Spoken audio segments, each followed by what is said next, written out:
Hello friends, आप सबका स्वागत है ड्रीम ऑनलाइन स्टडी में। आज हम आपके लिए साइंस सब्जेक्ट के बायोलॉजी के जैव पराक्रम पाठ के 40 मस्ट वीवीआई ऑब्जेक्टिव क्वेश्चन कराने जा रहे हैं, जो मैट्रिक बोर्ड एग्जाम 2023 के लिए काफ़ी महत्वपूर्ण है।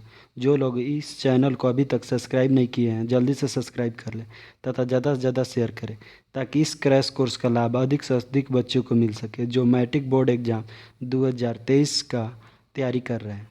चलिए आइए हम लोग क्वेश्चन को देखते हैं। पहला क्वेश्चन देखेंगे। पहला क्वेश्चन है, छोटी आंत में भोजन के पाचन में निम्नलिखित में से किस रस की भूमिका होती है। छोटी आंत जो होती है उसमें भोजन के पचने में किस रस की भूमिका होती है। पहला ऑप्शन ए है पीत रस, ऑप्शन बी अग्न्येशी रस, ऑप्शन सी आंत रस। तो ये तीनों रस मिलकर भोजन को पचने में सहायक होते हैं। तो ऑप्शन नंबर डी इसका राइट आंसर हो जाएगा, ऑप्शन नंबर डी। चलिए अगला क्वेश्चन देखते हैं।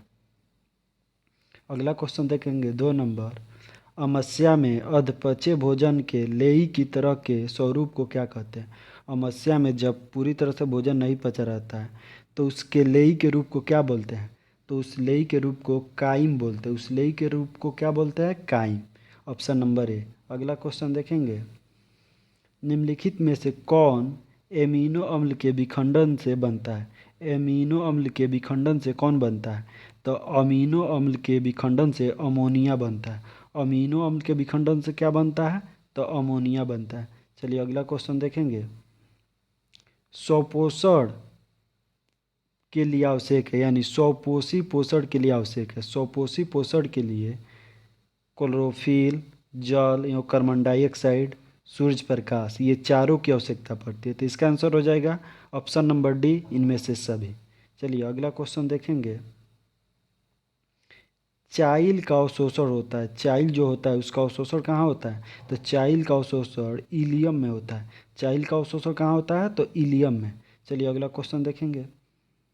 मनुष्य के आहारनाल की कौन सी रचना अवशेषी अंग है। मनुष्य के आहारनाल है, उसकी कौन सी अंग होती है, वो अवशेषी है। तो आप लोग देखे होंगे अपेंडिक्स बहुत से लोगों को हो जाता है, तो उसको लोग ऑपरेशन करा के बाहर निकलवा देते हैं। तो अपेंडिक्स का शरीर में कोई काम नहीं होता, इसलिए ऑप्शन नंबर 20 से इसका राइट आंसर होगा। अपेंडिक्स जो है शरीर का अवशेषी अंग है। चलिए अगला क्वेश्चन देखेंगे। दांत अस्थि क्षयकरण का कारण है। दांत अस्थि क्षयकरण का कारण क्या है, तो मीठी चीज़ का खाना, बैक्टीरिया और अम्ल द्वारा निर्माण करना, दांतों की सफाई न करना। देखिए अधिक से अधिक आप लोग मीठा चीज़ का भी सेवन कीजिएगा तो दांत खराब हो जाएगा। बैक्टीरिया द्वारा भी दांत खराब हो जाएगा। दांत की सफाई भी अच्छा तरह से नहीं होगा तो दांत खराब हो जाएगा। तो इसका ऑप्शन नंबर डी आंसर हो जाएगा। चलिए अगला क्वेश्चन देखेंगे। डेंटाइन के ऊपर दांतों की सुरक्षा हेतु पाई जाने वाली कठोर परत को कहते हैं। दांत के ऊपर डेंटाइन जो है उसकी सुरक्षा के लिए एक कठोर परत होता है, उसका क्या नाम है, तो इनामेल, जो दांत के डेंटाइन की सुरक्षा करता है। चलिए अगला क्वेश्चन देखेंगे। परामीशियम में भोजन का अंतग्रहण होता है। परामीशियम जो होता है वो भोजन का अंतग्रहण किसके द्वारा करता है, तो कोशिका मुख द्वार द्वारा। किसके द्वारा, कोशिका मुख द्वार द्वारा। कूटपात द्वारा अमीबा भोजन का ग्रहण करता है। कौन करता है, तो अमीबा। चलिए अगला क्वेश्चन देखेंगे। प्रकाश संश्लेषी इकाई है। प्रकाश संश्लेषी इकाई कौन सा है, क्लोरोफिल जो है, ऑप्शन नंबर बी, ये प्रकाश संश्लेषी इकाई है। अगला क्वेश्चन देखेंगे। प्रकाश संश्लेषण प्रक्रिया का मुख्य उत्पाद क्या है। प्रकाश संश्लेषण प्रक्रिया होता है, उसका मुख्य उत्पाद क्या होता है, तो ऑक्सीजन। यानी जब प्रकाश संश्लेषण पेड़ पौधे करते हैं तो वो क्या छोड़ते हैं, तो ऑक्सीजन।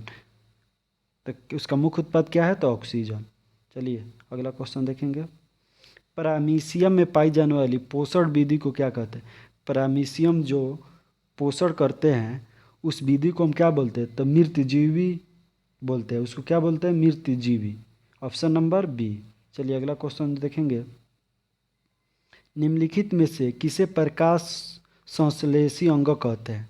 तो निम्नलिखित में से किसे प्रकाश संश्लेषी अंग कहते हैं, तो प्रकाश संश्लेषी जो अंगक होता है वह होता है हरितलौक। हरितलौक जो है क्या है, प्रकाश संश्लेषी अंगक है। हरितलौक क्या है, प्रकाश संश्लेषी अंगक है। चलिए अगला क्वेश्चन देखेंगे। मनुष्य के मुंहगुआ में कितने जोड़ीदार ग्रंथियां पाई जाती है? मनुष्य के मुंहगुआ में 3 जोड़ीदार ग्रंथियां पाई जाती है। Option number C. जोड़ी में पूछे तो 3 जोड़ी, और कितनी पाई जाती है तो 6। ऐसे पूछे तो 6, और जोड़ा में पूछे तो 3 जोड़ा। चलिए अगला क्वेश्चन देखेंगे। इनमें से कौन सी रचना द्वारा अमीबा में भोजन का अंतग्रहण होता है? तो अमीबा में हम बताए हैं कुटपात द्वारा अमीबा में भोजन का अंतग्रहण होता है। Option number A. चलिए अगला क्वेश्चन देखेंगे। पेप्टोन पेप्टाइडस को निम्नलिखित में से किस रूप में तोड़ता है? पेप्टोन जो है पेप्टाइडस को किस रूप में तोड़ता है? तो एमिनो अम्ल के रूप में। किस रूप में तोड़ता है? तो एमिनो अम्ल के रूप में। Option number A. चलिए अगला क्वेश्चन देखेंगे। निम्नलिखित में जठर ग्रंथिया की कौन सी कोशिका हाइड्रोक्लोरिक अम्ल का स्राव करती है? जठर ग्रंथिया की कौन सी कोशिका जो हाइड्रोक्लोरिक अम्ल का स्राव करती है? तो भीतीय कोशिका हाइड्रोक्लोरिक अम्ल का स्राव करती है। अगला क्वेश्चन देखेंगे। कोशिका के किस भाग में सजीवों के सारे गुण विद्यमान रहते हैं? तो कोशिका के किस भाग में सजीव के सारे गुण विद्यमान रहते हैं? तो जीव द्रव में। Option number C. किस में विद्यमान रहते हैं? तो जीव द्रव में। चलिए अगला क्वेश्चन देखेंगे। निम्नलिखित में से किस छिद्र द्वारा ग्रसनी ग्रासनली से जुड़ी होती है? ग्रसनी जो होती है किस छिद्र द्वारा ग्रासनली से जुड़ी होती है? तो वह निगल द्वारा ग्रासनली से जुड़ी होती है। किसके द्वारा जुड़ी होती है? तो निगल द्वारा। अगला क्वेश्चन देखेंगे। अमीबा का मुख्य भोजन है, अमीबा जो है उसका मुख्य भोजन क्या है? शैवाल के टुकड़े, बैक्टीरिया, डायटम या एकोस्कीय जीव। तो अमीबा का मुख्य भोजन शैवाल के टुकड़े, बैक्टीरिया, डायटम या एकोस्कीय जीव, ये सभी है। अमीबा ये इस सभी को मुख्य भोजन के रूप में ग्रहण करता है। तो ऑप्शन नंबर इसका राइट आंसर डी हो जाएगा। चलिए अगला क्वेश्चन देखेंगे। ग्रहणी भाग है, ग्रहणी किसका भाग है? ग्रहणी जो है छोटी आंत का भाग है। ग्रहणी किसका भाग है? तो छोटी आंत का। Option number B. अगला क्वेश्चन देखेंगे। पौधे में वाष्प उत्सर्जन किस भाग में होता है? पौधा जो है उसमें वाष्प उत्सर्जन का क्रिया किस भाग में होता है? तो पौधे में वाष्प उत्सर्जन किस भाग में होता है? तो पत्ता में। पौधे में वाष्प उत्सर्जन किस में होता है? तो पत्ता में। चलिए अगला क्वेश्चन देखेंगे। वह विधि जिसमें जीव पोषक तत्वों को ग्रहण कर उनका उपयोग अपने वृद्धि और जनन के लिए करते हैं उसे क्या कहते हैं? कोई भी जीव किसी भोजन को करता है तो उसकी किसके लिए करता है? तो पोषण के लिए, अपने पोषण के लिए करता है। तो इसका राइट आंसर क्या हो जाएगा? सी, पोषण। अगला क्वेश्चन देखेंगे। जीवन की उपाचयी क्रियाओं के संचालन के लिए निम्नलिखित में कौन आवश्यक है? जीवन के उपचायी क्रियाओं के संचालन के लिए कौन आवश्यक है? तो निरंतर ऊर्जा की आपूर्ति। देखिए जीवन में निरंतर ऊर्जा की आपूर्ति चाहिए, शरीर में वृद्धि भी चाहिए, टूटे फूटे ऊतकों की मरम्मत भी चाहिए। तो इसका राइट आंसर क्या हो जाएगा? ऑप्शन नंबर डी, इनमें से सभी। चलिए अगला क्वेश्चन देखेंगे। मानव रक्त में उपस्थित यूरिया की समान मात्रा होती है। मानव रक्त है जो हमारे शरीर में रक्त होता है उसमें यूरिया की मात्रा कितना होता है? तो 20 mg। कितना होता है यूरिया की मात्रा? 20 mg। चलिए अगला क्वेश्चन देखेंगे। श्वसन क्रिया के दौरान कितनी प्रतिशत ऊर्जा ताप के रूप में निष्कासित होती है? जब हम सांस लेते हैं तो उसमें कितना प्रतिशत ऊर्जा ताप के रूप में निकलता है? तो 20% ऊर्जा ताप के रूप में निकलता है। हमारे शरीर से कितना परसेंट ऊर्जा ताप के रूप में निकलता है? तो 20%। चलिए अगला क्वेश्चन देखेंगे। मनुष्य में वृक्क एक तंत्र का भाग है जो संबंधित है। हमारे शरीर में जो वृक्क है, मनुष्य के शरीर में चाहे हमारे शरीर में, वह वृक्क वह कौन सा काम करता है? तो उत्सर्जन का काम करता है। वृक्क हमारे शरीर में किसका काम करता है? तो उत्सर्जन का। चलिए अगला क्वेश्चन देखेंगे। पौधे के वायवीय भाग से जल के निष्कर्षण की क्रिया कहलाती है। पौधे के वायवीय भाग से जल के निष्कर्षण की क्रिया क्या कहलाती है? बताइए। पौधे से वायु भाग से जल के निष्कर्षण की क्रिया को वाष्प उत्सर्जन कहते हैं। क्या बोलते हैं? वाष्प उत्सर्जन। चलिए अगला क्वेश्चन देखते हैं। वह प्रक्रम जिनके द्वारा शरीर में ऊर्जा का उत्पादन होता है कहलाता है। शरीर में जिसके द्वारा ऊर्जा का उत्पादन होता है उसको हम बोलते हैं श्वसन। जो हम लोग सांस लेते हैं उसके द्वारा ऊर्जा का उत्पादन होता है शरीर में। चलिए अगला क्वेश्चन देखते हैं। कौन सी क्रिया सभी जीव के लिए अनिवार्य है? तो कौन सी क्रिया जो है सभी जीव के लिए अनिवार्य है? तो श्वसन, यानी सांस लेना सभी जीव के लिए अनिवार्य है। क्या अनिवार्य है? श्वसन। अगला क्वेश्चन देखेंगे। मैग्नीशियम पाया जाता है। मैग्नीशियम किस में पाया जाता है? तो क्लोरोफिल में मैग्नीशियम पाया जाता है। किस में पाया जाता है मैग्नीशियम? तो क्लोरोफिल में। अगला क्वेश्चन देखेंगे। मानव हृदय में पाए जाते हैं, मानव हृदय में कितने बेसिन पाए जाते हैं? तो 4 बेसिन। मानव हृदय में कितने बेसिन पाए जाते हैं? 4। चलिए अगला क्वेश्चन देखेंगे। प्रकाश संश्लेषण द्वारा किसकी प्राप्ति होती है? प्रकाश संश्लेषण जो होता है उसके द्वारा किसका प्राप्ति होता है? तो ग्लूकोज का। प्रकाश संश्लेषण द्वारा किसका प्राप्त होता है? तो ग्लूकोज का। अगला क्वेश्चन देखेंगे। कोशिका झिल्ली किस प्रकार की झिल्ली है? कोशिका की जो झिल्ली होती है वो किस प्रकार की झिल्ली होती है? तो अर्धपरागम।